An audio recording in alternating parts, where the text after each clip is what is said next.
Shalom. Abordaremos aqui algumas situações na Torá que fazem referência ao caminho do Eterno proposto ao seu povo. E temos por título: O meu caminho não é o vosso caminho, diz o Eterno de Israel. Veremos um pouco sobre a caminhada de nossos pais pelo deserto, sendo guiados por uma nuvem durante o dia e uma coluna de fogo durante a noite. E também veremos a experiência de Bilam, ou como é mais conhecido nas Bíblias, com traduções mais comuns, Balaão. Então temos em Êxodo 13, verso 21 e 22. Diz assim: O Senhor ia diante deles durante o dia numa coluna de nuvem para os guiar pelo caminho, durante a noite numa coluna de fogo para os alumiar, a fim de que caminhassem de dia e de noite. Nunca se apartou do povo a coluna de nuvem durante o dia, nem a coluna de fogo durante a noite. Creio que nessa pequena parte da Torá podemos ter grandes lições que podem nos instruir no nosso caminhar com o Eterno. E entendo que se faz importante nessa introdução termos em mente que quando as Escrituras falam de caminho, estão falando do caminho Yeshua. E Yeshua, estando no Eterno, é o Derek, o caminho. Por isso, ao tratarmos de caminho, lembremos de Yeshua e ao mesmo tempo lembremos que Yeshua é a Torá. Sendo assim, nada se separa. O caminho é Yeshua, que por sua vez também é a Torá. João 14,6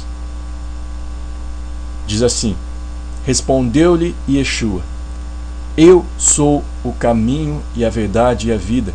Ninguém vem ao Pai senão por mim. Portanto, sabendo que a expressão eu sou é muito própria do Eterno, do Yud Rei Vav Rei, podemos entender que Yeshua no Eterno é o caminho, ou seja, o Eterno é o caminho, mas Yeshua no Eterno se torna o caminho. Assim como qualquer que esteja em Yeshua se torna o caminho em Yeshua, pois aquele que está em Yeshua se torna participante do seu chamado messiânico, da sua vocação. Lógico que eu, por mim mesmo, não sou o caminho, mas em Yeshua eu me torno o caminho, junto com ele. Só há um que pode dizer eu sou, e este é o Eterno. Quem está nele se torna, mas não é na essência. Desta forma, ao nos referirmos ao caminho do Eterno, neste breve entendimento, estaremos trazendo a imagem de Yeshua, da Torá e de todos aqueles que estão em Yeshua e na Torá. Pois se eu estou em Yeshua e na Torá, eu me torno o caminho para aquele que deseja vir ao Pai. Bom, o episódio relatado é que Israel havia acabado de sair do Egito. Mas enquanto todos esperavam que o Eterno os conduziria pelo caminho mais curto e rápido, o Eterno fez o contrário. Ou seja, não os levou pelo caminho dos filisteus, mas nos conduziu pelo caminho mais longo, para que não nos arrependêssemos e não retornássemos ao Egito. Êxodo capítulo 13, verso 17 e 18. Tendo Faraó deixado ir o povo, Adonai, o Eterno, não o levou pelo caminho da terra dos filisteus, posto que mais perto, pois disse, para que porventura o povo não se arrependa, vendo a guerra, e torne ao Egito.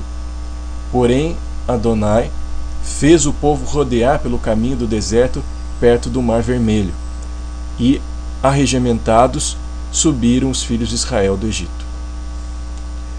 E isto nos mostra que os caminhos do Eterno nem sempre são os caminhos que pensamos ou imaginamos ser o melhor.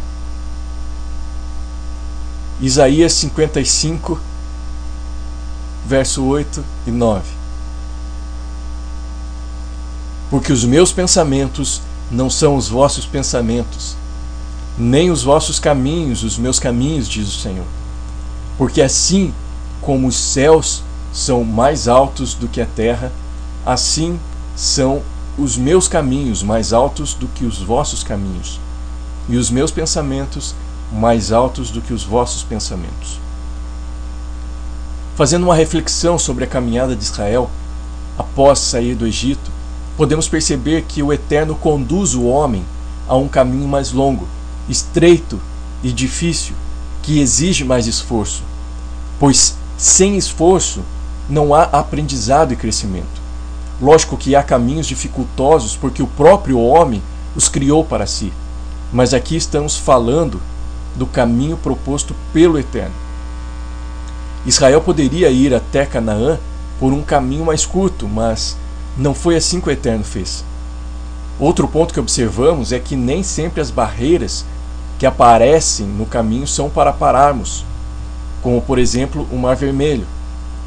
E neste momento de se deparar com algum obstáculo ou barreira, o homem tem a tendência de dizer: acabou, não tem mais jeito.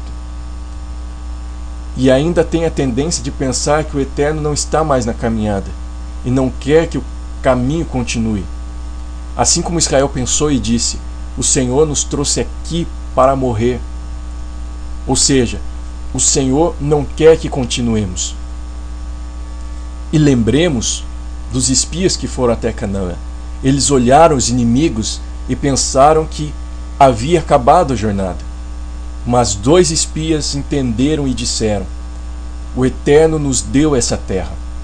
Caminhemos, continuemos. E como foi dito em frente ao Mar Vermelho, o Eterno declarou e disse: marchem. Mas vemos que nada tinha acabado e que o Senhor queria que eles continuassem.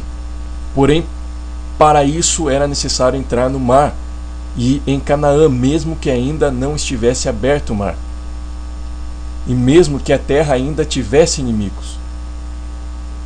Na caminhada haverá conflitos e guerras, tal como foi com Israel,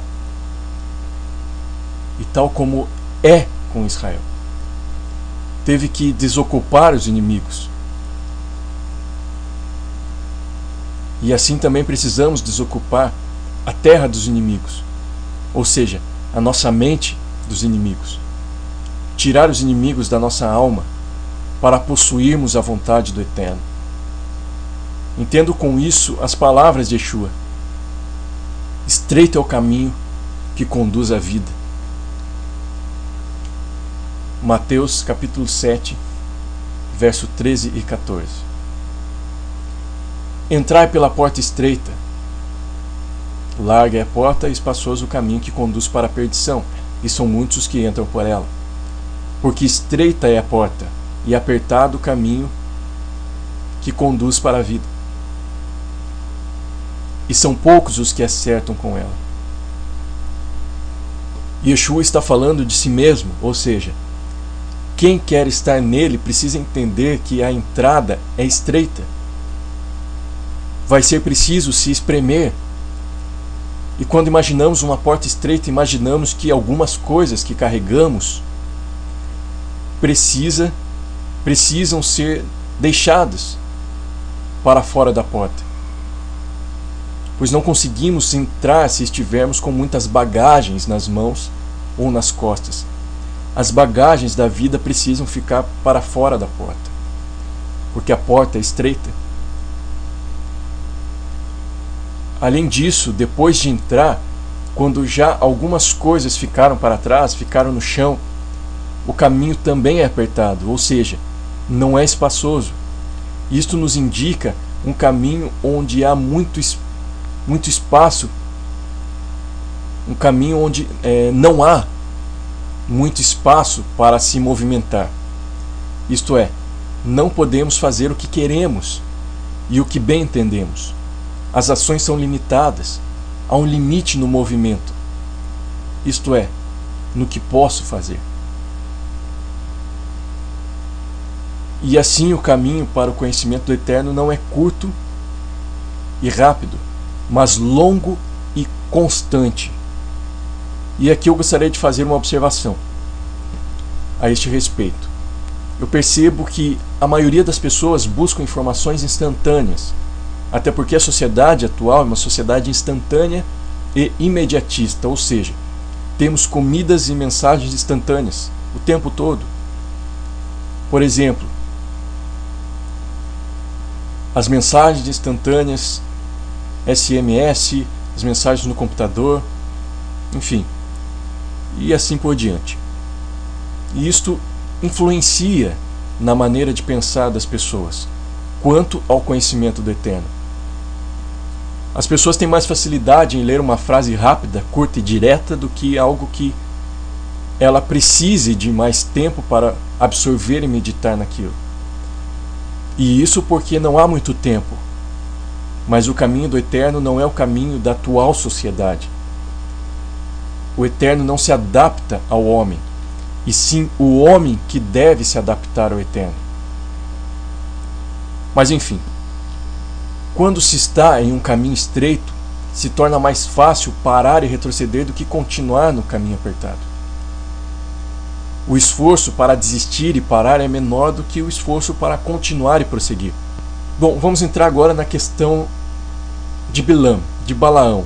Vamos ver um pouco daquilo que houve com ele.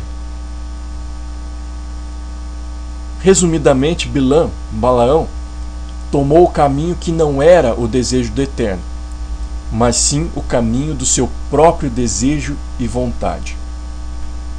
Números, capítulo 22, verso 21 e 22. Então Balaão levantou-se pela manhã, albardou a sua jumenta e partiu com os príncipes de Moabe. Acendeu-se a ira de Elohim, porque ele se foi, e o anjo do Senhor pôs-se-lhe no caminho por adversário. Então nisso, ele indo com a jumenta pelo caminho, a jumenta se deparou com o anjo com a espada desembainhada à sua frente. E assim foi conduzida a se desviar do caminho que estavam indo.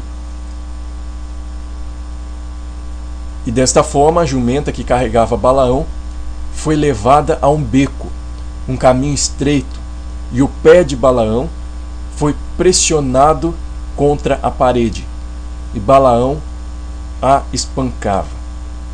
Então vemos isso em Números 22, verso 23 e 25. Viu, pois, a jumenta o anjo do Senhor, parado no caminho, com a sua espada desembainhada na mão. Pelo que se desviou a jumenta do caminho, indo pelo campo, então Balaão espancou a jumenta para fazê-la tornar ao caminho. Mas o anjo do Senhor pôs-se numa vereda entre as vinhas, havendo muro de um e outro lado. Vendo, pois, a jumenta o anjo do Senhor, coseu-se contra o muro, e comprimiu contra este o pé de Balaão, por isso tornou a espancá-la. E assim o anjo então do Senhor os conduzia a um lugar estreito. Vemos em Números 22, 26. Então o anjo do Senhor passou mais adiante e pôs-se num lugar estreito, onde não havia caminho para se desviar, nem para a direita, nem para a esquerda. E nisto a jumenta fala com Balaão. Números 22, 30.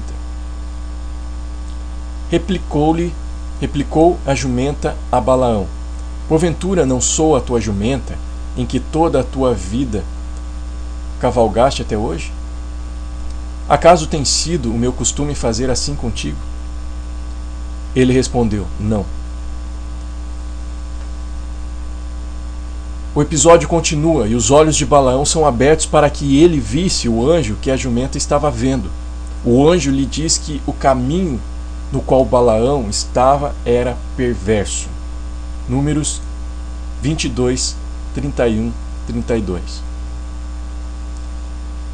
Então o Senhor abriu os olhos a Balaão, ele viu o anjo do Senhor que estava no caminho, com a sua espada desembainhada na mão, pelo que inclinou a cabeça e prostrou-se com o rosto em terra.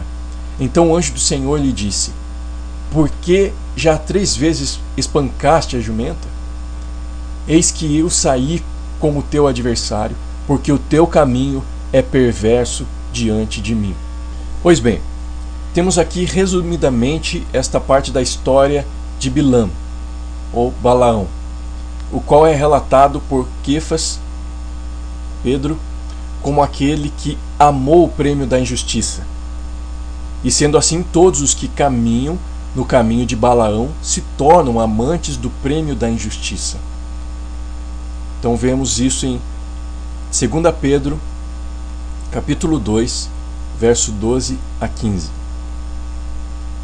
Esses, todavia, como brutos irracionais, naturalmente feitos para a presa e destruição, falando mal daquilo em que são ignorantes, na sua destruição também hão de ser destruídos, recebendo injustiça por salário da injustiça que praticam, considerando como prazer a sua luxúria carnal em pleno dia, quais nódoas e deformidades eles se regalam nas suas próprias mistificações, enquanto banqueteiam junto convosco, tendo os olhos cheios de adultério, insaciáveis no pecado, na transgressão, engodando almas inconstantes, tendo o coração exercitado na avareza, filhos malditos, abandonando o reto caminho,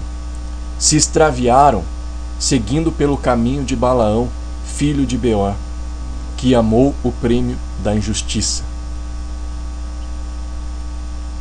E neste episódio de Balaão, podemos ver que Balaão estava andando pelo seu próprio caminho, o caminho do seu desejo, assim tentando distorcer as palavras do Eterno em prol de obter um resultado satisfatório para si mesmo. E lembremos que o anjo diz que o caminho de Balaão era perverso. Mas a palavra usada no hebraico é yarat, cujo significado é precipitado. Ou seja, o caminho de Balaão, foi precipitado. Ele se precipitou no seu desejo. E nisto precisamos ter cuidado para que o nosso desejo não nos incite a nos precipitarmos no caminho, ou seja, antecipar o tempo, pois quando nos precipitamos caímos no erro de fazer segundo a nossa própria vontade. A própria antecipação de algo já indica que o nosso desejo está falando mais alto do que a vontade do Eterno. Bem, observemos que o caminho pelo qual Balaão estava indo era um caminho largo. Mas quando o anjo aparece, a jumenta é conduzida a um lugar estreito. E vejo isto como se o anjo estivesse comunicando a Balaão: volte para o caminho estreito e saia do caminho espaçoso do seu desejo corrompido.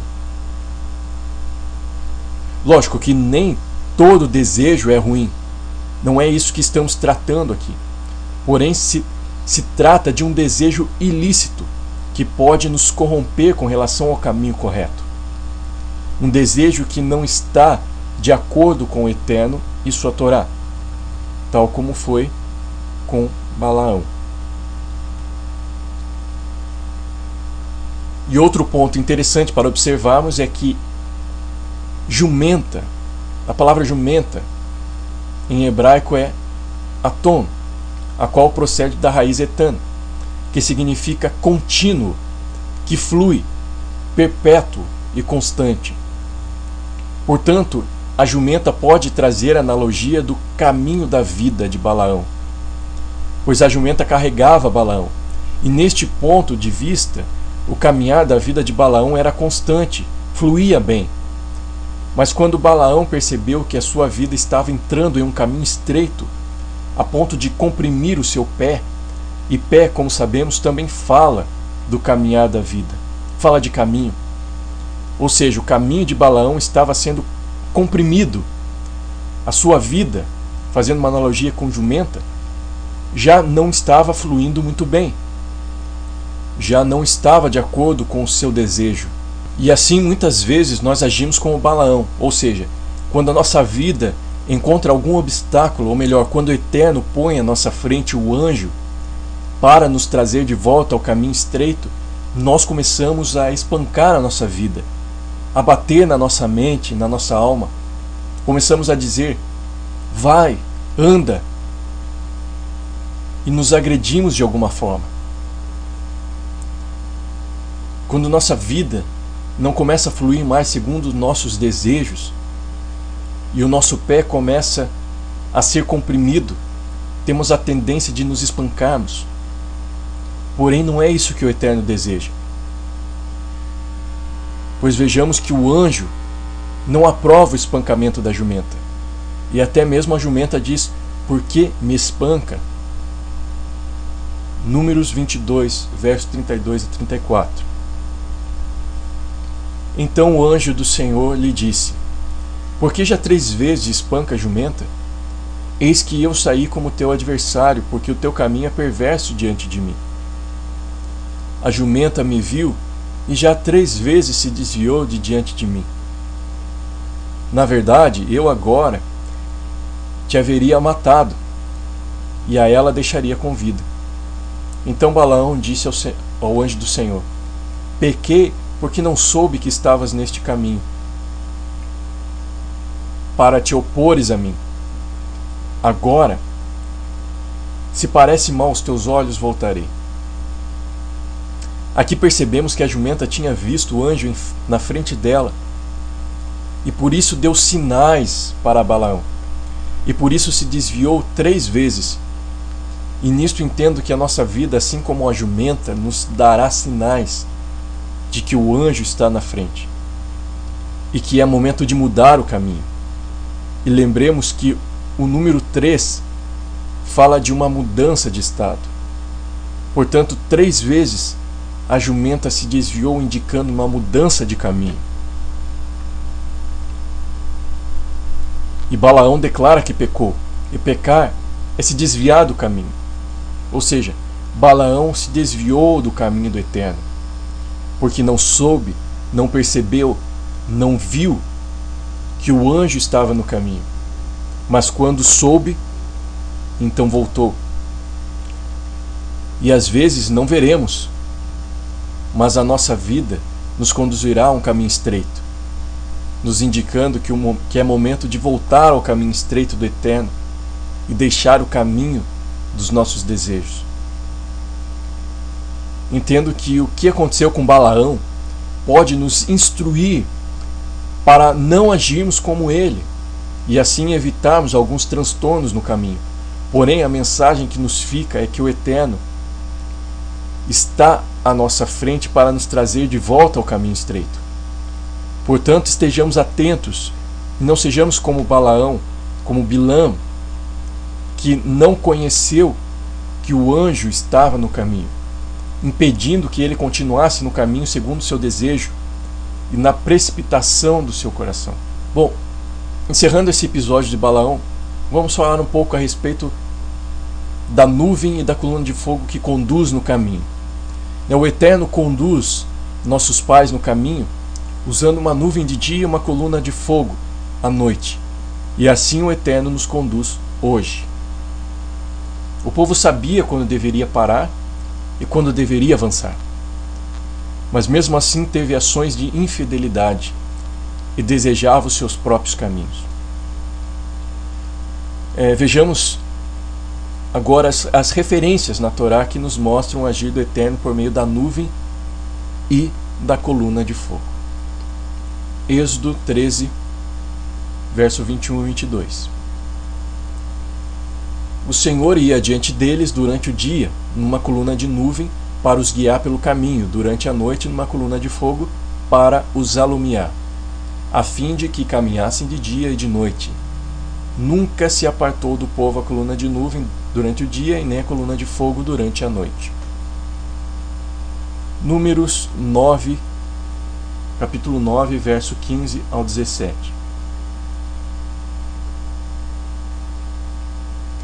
No dia em que foi erigido o tabernáculo, a nuvem o cobriu, a saber, a tenda do testemunho, e à tarde estava sobre o tabernáculo uma aparência de fogo até a manhã. Assim era de contínuo. A nuvem o cobria e de noite havia aparência de fogo. Quando a nuvem se erguia de sobre a tenda, os filhos de Israel se punham em marcha. E no lugar onde a nuvem parava, aí os filhos de Israel se acampavam. Números capítulo 10, verso 34. A nuvem do Senhor pairava sobre eles de dia, quando partiam do arraial. Números capítulo 14, verso 13 e 14. Respondeu Moisés ao Senhor: os egípcios não somente ouviram que com a tua força fizeste subir este povo do meio deles, mas também o disseram aos moradores desta terra. Ouviram que tu, ó Senhor, estás no meio deste povo, que face a face, ó Senhor, lhes apareces. Tua nuvem está sobre eles, e vais adiante deles numa coluna de nuvem, de dia, e numa coluna de fogo de noite. Bom, podemos entender que a nuvem e a coluna de fogo estão relacionados à direção, tempo e proteção. E isto porque a nuvem protegia do calor do dia e a coluna de fogo protegia do frio da noite no deserto e ainda conduzia o povo na direção certa e no tempo certo. Também podemos associar estes elementos, nuvem e fogo, com a palavra e a Torá do Eterno, pois os mandamentos do Eterno são para a vida. Levítico, capítulo 18, verso 5. Também é para proteção e direção, ou seja, protegem do calor escaldante do sol, nos protegem de um trabalho realizado fora do Eterno, sem cobertura, e ilumina o nosso caminho, nos livrando dos tropeços, quando assim estamos em obediência. Vejamos, a Torá, a palavra do Eterno, a sua instrução, os seus mandamentos, é luz para o caminho. Salmo 119, verso 105. Lâmpada para os meus pés é a tua palavra, e luz para os meus caminhos. Assim como a coluna de fogo à noite, a Torá, a instrução e a palavra do Eterno nos ilumina quando tudo parece estar escuro e frio, sem luz alguma. A Torá, a palavra, os mandamentos do Eterno, nos livram dos tropeços no caminho. Salmo 119, verso 165. Grande paz, Shalom, tem os que amam a tua Torá, a tua lei. Para eles não há tropeço.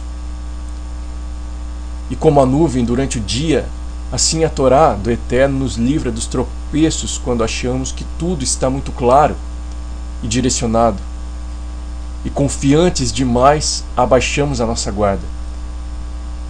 Como no dia ensolarado, que tudo parece estar bem e o adversário já parece estar vencido, o Eterno, por meio de sua Torá, nos livra da queda, quando assim a observamos.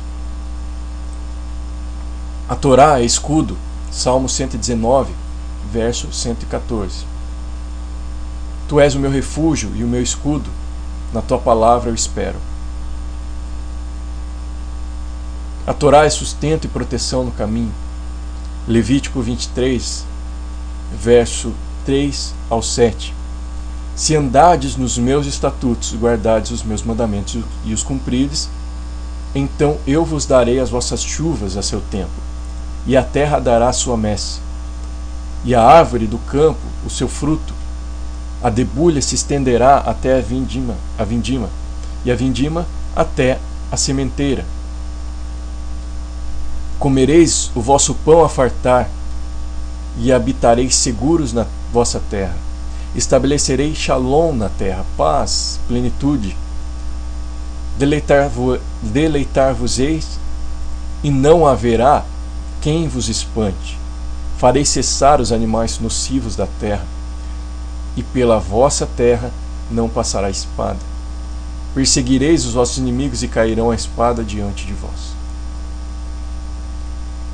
Mas aqui lembrando que Yeshua é a Torá e que não podem ser separados.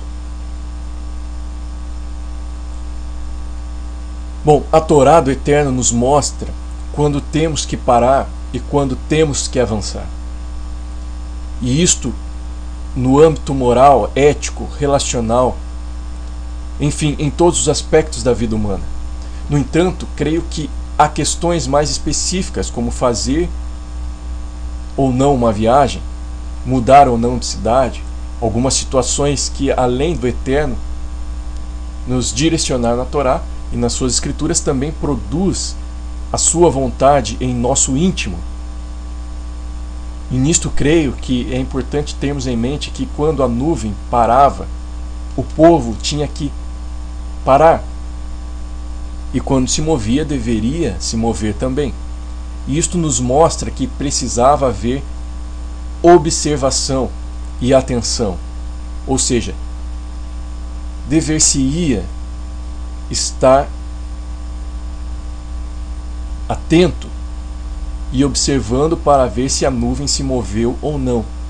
Entendo com isso que precisamos também estar atentos a sinais do Eterno em nossas vidas diárias, atentos à sua voz no nosso interior, e creio que isto é algo pessoal, onde cada um deve compreender a maneira que o Eterno sinaliza para si algumas situações. Mas podemos perceber que o tempo todo o Eterno estava conduzindo o povo no caminho. Porém, alguns insistiam em querer a sua direção. Enquanto o Eterno estava direcionando, alguns queriam voltar ao Egito para saciar os seus desejos nas suas necessidades de comida, por exemplo. Desejavam se alimentar daquilo que o Egito oferecia. Números, capítulo 11, verso 4.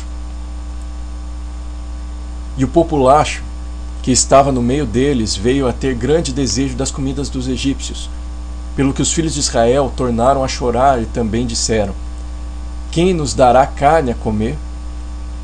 Lembramo-nos dos peixes que no Egito comíamos de graça, dos pepinos, dos melões, dos alhos silvestres, das cebolas e dos alhos. Agora, porém, seca-se a nossa alma, e nenhuma coisa vemos senão este maná. Deuteronômio, capítulo 1, verso 32 e 33. Mas nem por isso foram fiéis no Senhor, vosso Elohim, que foi adiante de vós por todo o caminho, para vos procurar o lugar onde deveríeis acampar, de noite no fogo, para vos mostrar o caminho por onde havíeis de andar, e de dia na nuvem. Assim o Eterno o tempo todo está nos conduzindo, mas às vezes não conseguimos perceber e queremos seguir a nossa direção, não sendo fiel ao Eterno. E um ponto que precisamos entender é que o problema não é a dúvida, mas sim a infidelidade. Ou seja, eu posso duvidar, não acreditar totalmente, mas mesmo assim posso ser fiel e continuar me movendo. E da mesma forma que posso acreditar, não duvidar, e mesmo assim não me mover e ser fiel à direção que o Eterno está dando. Mas o que fica para nós é estar na direção e no tempo do Eterno nos promove proteção. E para isso precisamos estar na Torá. Observar os seus mandamentos. E lembrando que a Torá, além do âmbito escrito, relatada no escrito, no papel, a Torá do Eterno também pode ser observada em toda a obra criada. E por isso precisamos estar atentos e não desviar o olhar com as distrações que aparecem à volta, ou com a necessidade que surge em nosso interior. Hebreus 12, verso 1 e 2. Portanto, também nós, visto que temos a rodear-nos tão grande nuvem de testemunhas, desembaraçando-nos de todo o peso e da transgressão da Torá que tenazmente nos assedia, corramos com perseverança a carreira que nos está proposta, olhando firmemente para o autor e consumador da fé, da fidelidade, Yeshua, o qual, em troca da alegria que lhe estava proposta, suportou o madeiro, não fazendo caso da ignomínia, e está sentado à destra do trono de Elohim, do Eterno. Portanto, assim olhamos firmemente para Yeshua, o qual é a Torá viva, e que nos representa a nuvem e a coluna de fogo no deserto, como um corredor que está em um estádio e que não se distrai com a multidão gritando na arquibancada, mas permanece olhando firme para a chegada, para aquela alegria que está proposta na chegada.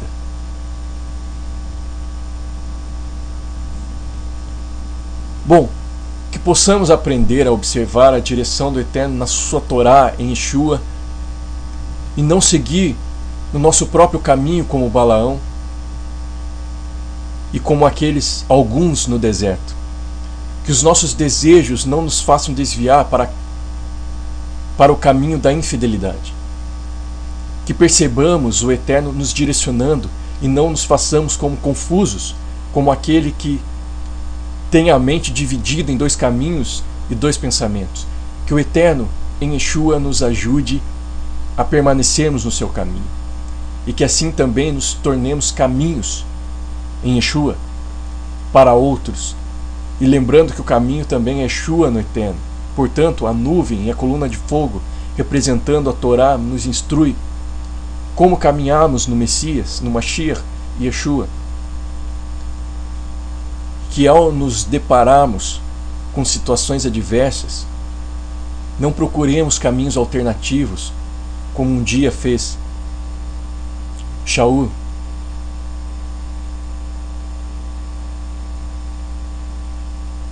ou como é conhecido nas Bíblias, Saul, o rei Saul. Ao acharmos que não há resposta do Eterno, não procuremos direções segundo o nosso medo, como vemos em 1 Samuel 28, 5, 8. Vendo Saul o acampamento dos filisteus, foi tomado de medo, e muito se estremeceu seu coração. Consultou ao Senhor, Saul ao Senhor, porém o Senhor não lhe respondeu, nem por sonhos, nem por Urim, nem por profetas. Então disse Saul aos seus servos: apontai-me uma mulher que seja médium, para que me encontre com ela e a consulte. Disseram-lhe os seus servos: há uma mulher em Endor, que é médium. Saul disfarçou-se, vestiu outras roupas e se foi. E com ele 2 homens, e de noite chegaram à mulher e lhe disse: peço-te que me adivinhes pela necromancia e me faça subir aquele que eu te disser. Então aqui nós vemos que Saul, pelo medo, ele consultou algo que não era para consultar. Ele buscou um caminho alternativo. Ele havia consultado o Senhor, mas ele não tinha obtido a resposta segundo o seu desejo. Porque o seu desejo era vencer os filisteus. Mas o desejo do Senhor não era este. Portanto, ele não obteve a resposta do Senhor segundo o seu desejo. E assim foi buscar em outras alternativas, não no Senhor. E consultou então a médium. E aqui, nessa questão da médium, eu entendo que Samuel, que apareceu ali, tenha sido um fruto talvez da mente e das emoções de Saul, como uma visão que ele teve de acordo com o seu medo, as suas turbulências emocionais. E não vejo como se fosse ali Samuel, porque aqui mesmo diz que o Senhor não respondeu nem por sonhos, nem por nem por profetas. Ou seja, o Senhor não tinha dado a resposta. E certamente não daria uma resposta ali com relação a Samuel por meio daquela médium. E aqui entraríamos em outras questões a respeito dos mortos, aonde estão os mortos, mas enfim, é outra situação. Mas o que fica aqui é para não buscarmos caminhos alternativos segundo os nossos próprios desejos e medo que há. Shalom.